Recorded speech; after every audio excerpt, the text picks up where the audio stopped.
En manchette, aujourd'hui, encore plusieurs activités à Berthierville. Bonjour à tous, bienvenue à votre bulletin d'information en ce 5 septembre. Bref, ça a bougé à Berthierville dans les derniers jours, dans ce long congé de la fête du travail. On vous présente quelques activités, on vous en parle. Tout d'abord, le Conseil 29-28 des Chevaliers de Colomb de Berthier a tenu son kiosque pour une journée, on appelle une journée de la rentrée. Ça s'est déroulé au super marché métro Boucher.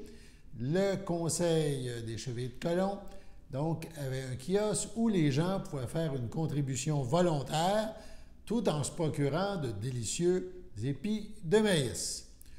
Tous ceux et celles qui participaient avaient la chance de se mériter plusieurs prix.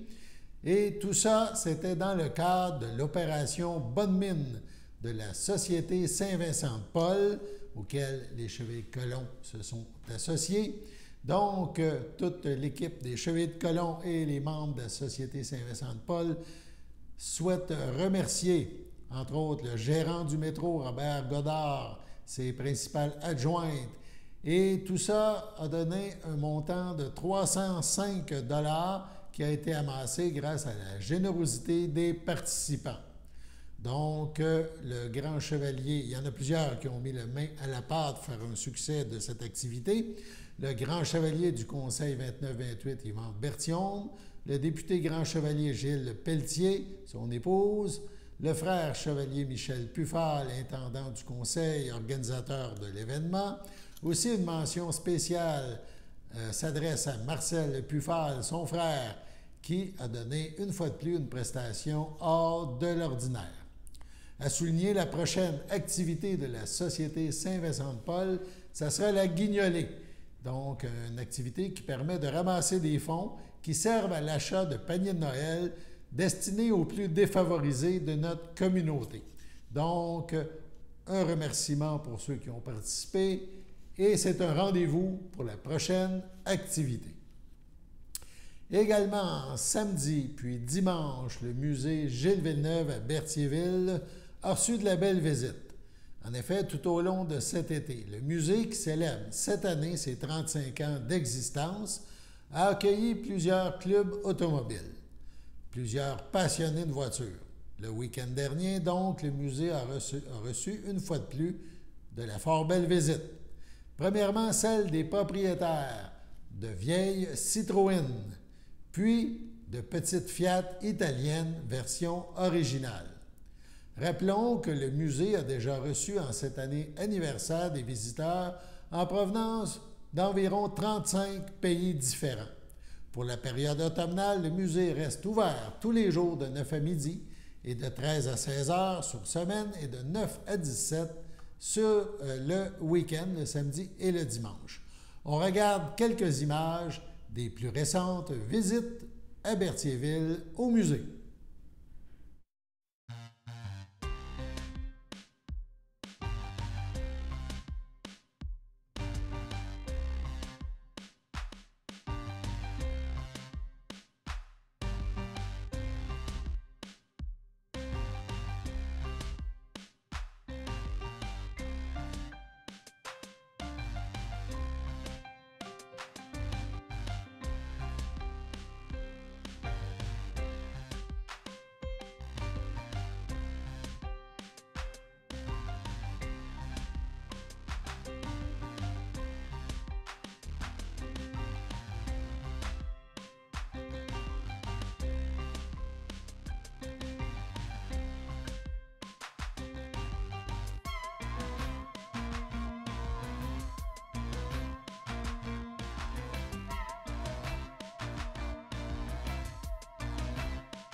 Des voitures d'une autre époque, conduites par des passionnés d'automobile.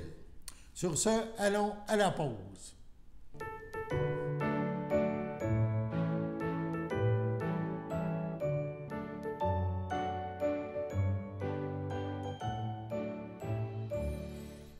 En ce 5 septembre, les filles d'Isabelle de Berthier désirent souhaiter bonne fête à Gisèle Maillé et la FADOC de l'Île-du-Pas souhaite un heureux anniversaire à Daniel Rochelot. C'est votre anniversaire aujourd'hui, en ce 5 septembre. Eh bien, toute l'équipe de CTRB se joint à moi et vous souhaite bonne fête. Jeudi dernier, à Lavaltrie, la Truelle tenait dans le cadre d'une activité et dans le cadre de la Journée internationale de sensibilisation aux surdoses. Donc, la Truelle tenait une soirée d'information et de sensibilisation. CTRB était sur place. Regardons ce reportage. Fait que le 31 août, c'est la journée internationale de la sensibilisation aux surdoses. Ça vise premièrement à commémorer les vies des personnes décédées par surdose. Vous savez qu'on tourne autour de 6 surdoses par jour au Canada, 5 au BC, ça dépend un peu, mais la stats, elle est quand même épeurante. Donc, cette journée-là veut commémorer ces personnes-là. Il y a des événements un petit peu partout au Québec qui visent, au Québec, au Canada, puis partout dans le monde, qui veut sensibiliser la population aux surdoses, au deuil. Souvent, on ne se sent pas très concerné par cette problématique-là, entre autres parce qu'on n'est pas nécessairement dans un milieu de grosse consommation. Le but de cette journée-là, c'est d'un peu faire réaliser aux gens qu'il n'y a pas grand monde qui est à l'abri de ça, que la plupart des dépendances commencent par des prescriptions. Donc, c'est pas nécessairement juste notre image, là, le préjugé du junkie là, qui est à risque de surdose, c'est un petit peu tout le monde. L'autre côté aussi, c'est qu'on retrouve aujourd'hui du fentanyl et autres opiacés dans les stimulants puis dans d'autres sortes de drogues, ce qui veut dire qu'on ne sait pas nécessairement qu'est-ce qu'on consomme et c'est quoi les risques réels. Fait que c'est pour ça qu'on est là pour vous parler de ça. Donc, si M. Moreau et M. Goulet, fait que notre maire est conseiller municipal pour venir dire un petit mot. Bien, merci beaucoup tout le monde. On est très heureux d'être ici. Puis faites-en pas, Maureen, moi aussi. On m'a écrit un petit mot, mais dans certaines situations, il vaut au mieux parler avec son cœur. Hein? Vous savez, premièrement, la sensibilisation, toute l'importance que ça peut avoir, puis vous le faites super bien, parce que travailleurs de rue, vous êtes dans l'ombre tout le temps. Et la surdose, oui, il y a beaucoup de personnes qui décèdent d'une surdose, mais il faut penser à toutes les familles, ce qu'ils vivent. À côté de ça, le drame n'est pas seulement sur une personne, le drame est sur l'ensemble de toute une famille d'amis. Donc, c'est un drame épouvantable. Puis de faire de la sensibilisation, bien, c'est super important. Puis, je le répète, vous travaillez dans l'ombre, mais le travail que vous faites est super important pour l'ensemble de la communauté. Puis les gens s'imaginent, on est à la Lavaltrie, des belles fleurs. Ici, ça n'existe pas. Non. Non, ça existe. Puis ça existe dans toutes les communautés, puis partout. Donc, vraiment, bien, merci pour ton travail. Tu sais comment est-ce qu'on l'apprécie.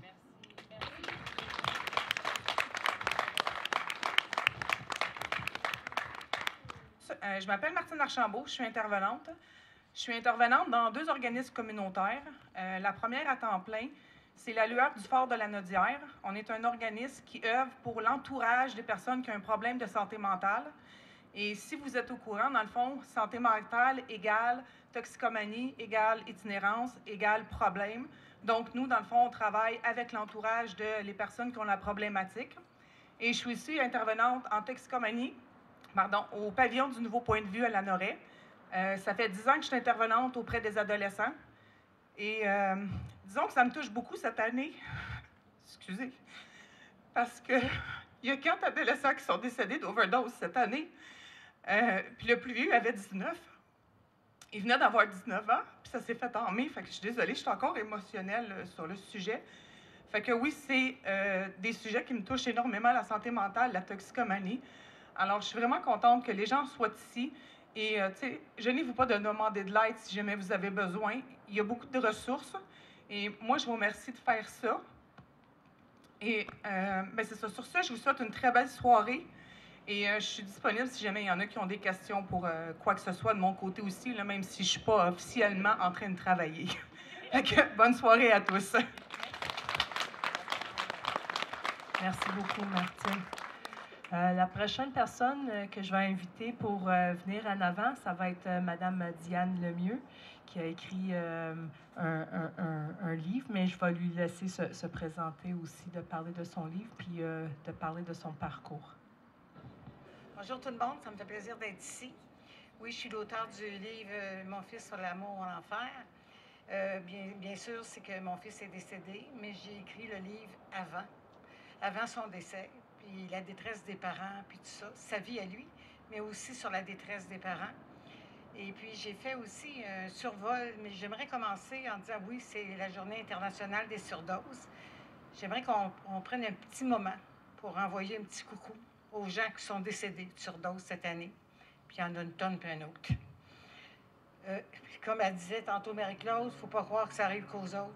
Ça arrive vraiment à bien du monde. Quand j'ai sorti mon livre, je fais du camping d'été, moi, de façon permanente. Puis j'ai sorti mon livre. Et puis, j'ai vendu mon livre au camping. Puis les gens, le jugement, on l'a. Les parents sont jugés quand un enfant consomme. Un enfant, mon fils avait 45 ans, depuis l'âge de 13 ans, qu'il consommait. Mais comme bien des parents, j'ai joué à l'autruche. Je me suis mis la tête dans le sable. Oh, ça doit être la crise d'adolescence. Jusqu'à un jour, tu t'aperçois, mais il est trop tard. Et puis, aux 4 roulottes, il y avait un parent qui était prêt à la même chose. Mais tout était en catimini. Il venait me voir, mon fils, ma fille. Il y en avait beaucoup. On est 500 roulottes sur le camping. Puis je vous dis, il devait y en avoir 20. 20 qui ont parlé. Il y en a 20 qui n'ont pas parlé non plus. Fait que je me suis fait un devoir ce soir, cette semaine, d'aller voir les statistiques de ce qu'il y avait. Puis je me suis rendu compte qu'entre avril 2022 et 2023, il y a eu 77 % de décès. Puis sur 77 %, c'était 411 personnes étaient des hommes sur 535 décès. Puis l'année n'est pas terminée. C'est pas ces stats-là. Et puis le groupe d'âge, les moins de 19 ans, il y a eu 17 décès, là, en 2023. Les 20 à 39 ans, il y en a eu 26. De 40 à 49 ans, il y en a eu aussi 26. Puis étrangement, entre 50 et 59 ans, c'est la moyenne la plus élevée. Parce que les gens ne se doutent pas que dans la petite pilule sur le terrain, qu'il y a du fentanyl, mais il y a bien d'autres choses que du fentanyl. Puis pour ne pas énerver les gens, les pocheurs n'appellent pas ça du fentanyl. Ils ont toutes sortes de beaux noms. De l'Apache, China Girl, Chinatown, China White, Murder 8. Fait que c'est ça, les gens ne se doutent pas. Il y a eu d'ailleurs, je crois que c'est l'année passée, 2 personnes dans une auto qui ont été retrouvées décédées, qui avaient pris justement une petite pilule, qui ne savaient pas que c'était du fentanyl. Et puis, présentement, il y a eu 177 décès, dont 138 hommes.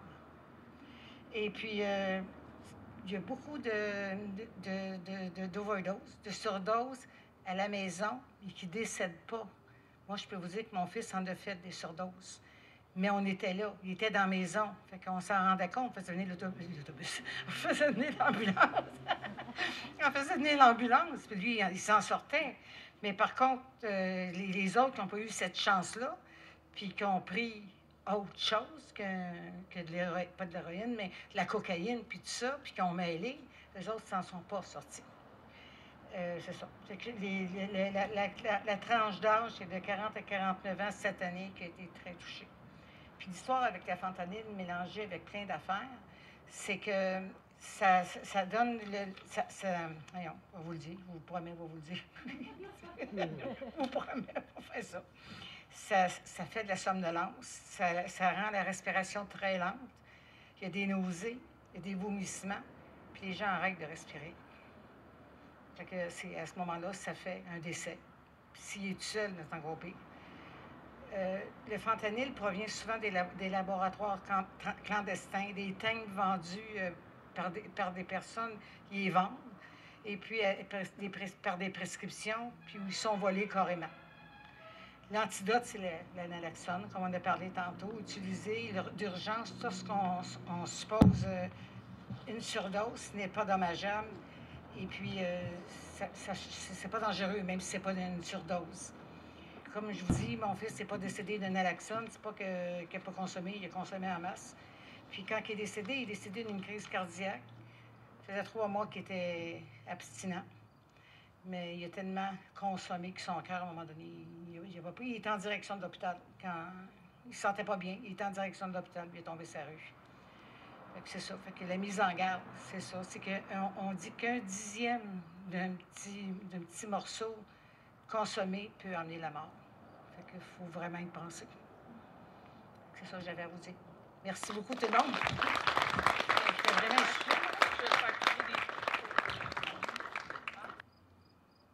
J'ai eu un ami qui s'appelait Pierre.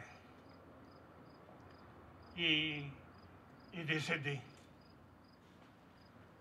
Et moi, ça fait 19 ans que je suis seul. Je suis remonté à l'âge de 13 ans dans la rue. Et je peux te dire, c'est merveilleux. Hey, tu me diras. Et dans tout ça, ben, aujourd'hui, ça paraît pas, mais j'ai une maison. Moi, avec Ginette Renault, on s'est ramassés à la même place dans la rue. Laisse-moi t'aimer, you, good night et to you. Laisse-moi t'aimer aussi, white good night et to you. Ah, laisse-moi t'aimer. Merci.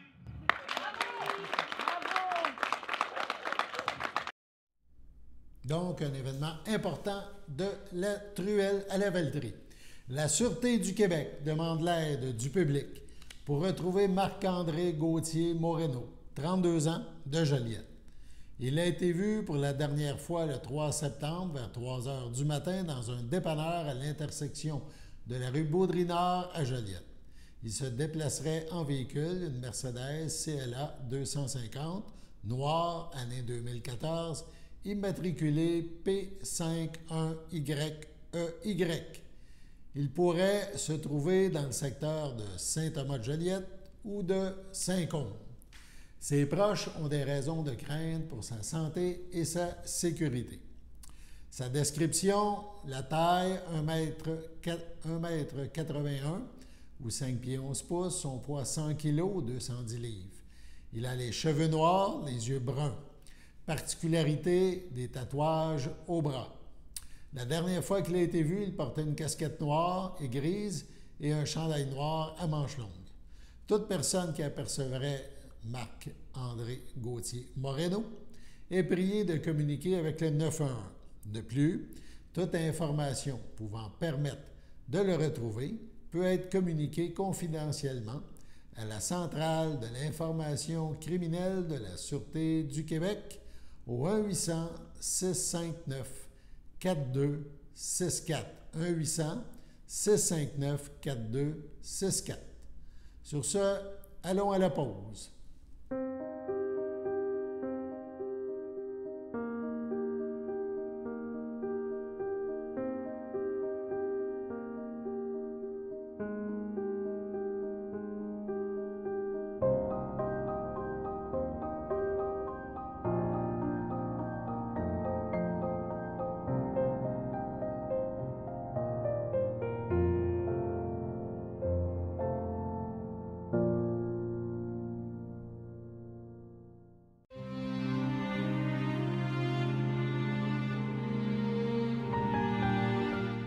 Au CHSLD, le château de Berthier, le 28 août dernier, à 79 ans et 10 mois, est décédée Mme Claudette Moreau, fille de feu Roger Moreau et de feu Yvette David, demeurant à Berthierville. Elle laisse dans le deuil ses enfants, Luc Éline Barry, Roger et Éric Saint-Jean. Ses petits-enfants, Maxime Soulière, Vanessa Barry, Valérie Soulière.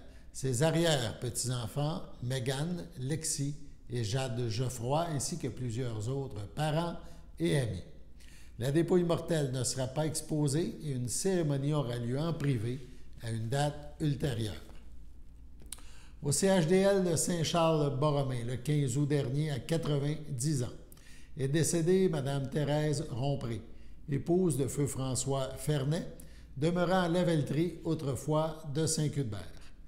Elle laisse dans le deuil ses enfants, Louis Fernet, Gilles Fernet, Louise Régis, Jacinthe Fernet, Mario Vadnet, Suzanne Fernet et Yves Sylvestre, ses petits-enfants, Andréanne, Florence, Marie-France et Sébastien, ses arrière-petits-enfants, William, Marie-Jeanne, Émile et Isaac, son frère et sa sœur, Jacques Rompré, Janine Cossette, Marguerite Rompré, ses belles-sœurs, Isabelle, Marie et Noëlla Fernet, plusieurs neveux, nièces, autres parents et amis.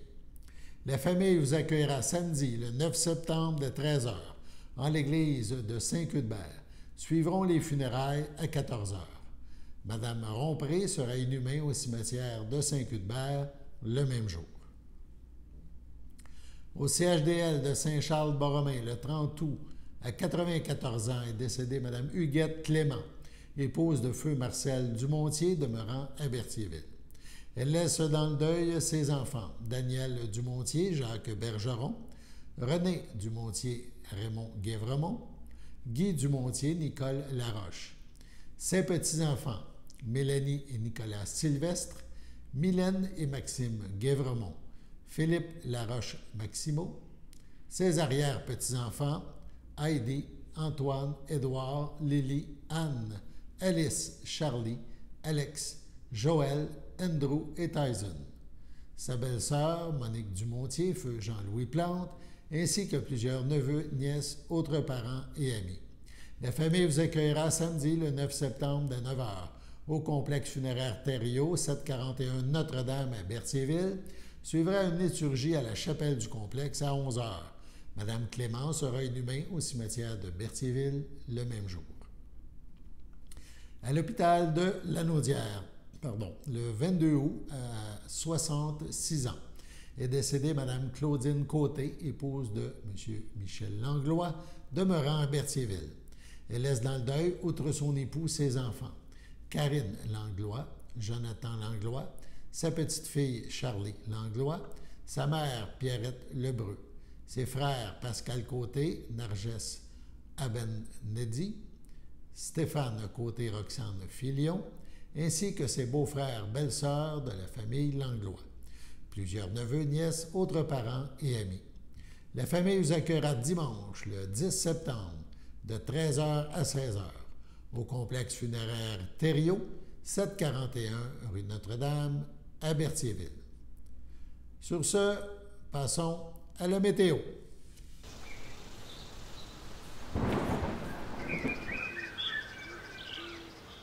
Bienvenue à votre météo de cette semaine. Aujourd'hui, mardi après-midi, ce sera généralement ensoleillé, une température de 31, un temps ressenti de 42. Mardi soir, c'est dégagé, une température de 26, un temps ressenti de 37. Mardi nuit, c'est généralement dégagé, une température de 21, un temps ressenti de 25. Mercredi matin, c'est ensoleillé avec passage nuageux, température de 22, un temps ressenti de 27. Mercredi après-midi, c'est généralement ensoleillé, une température de 31, un temps ressenti de 42. Mercredi soir, c'est dégagé, une température de 27, un temps ressenti de 27. Et voilà, c'était tout pour votre météo. Nous vous avons présenté le bulletin d'information sur les ondes de CTRB, votre télévision locale et régionale, en ce 5 septembre. Alain Bellemare au pupitre, qui, au nom de toute l'équipe, vous remercie d'être à l'écoute et vous invite à être de nouveau avec nous pour la prochaine édition du bulletin d'information sur les ondes de CTRB. Merci, bonne fin de journée.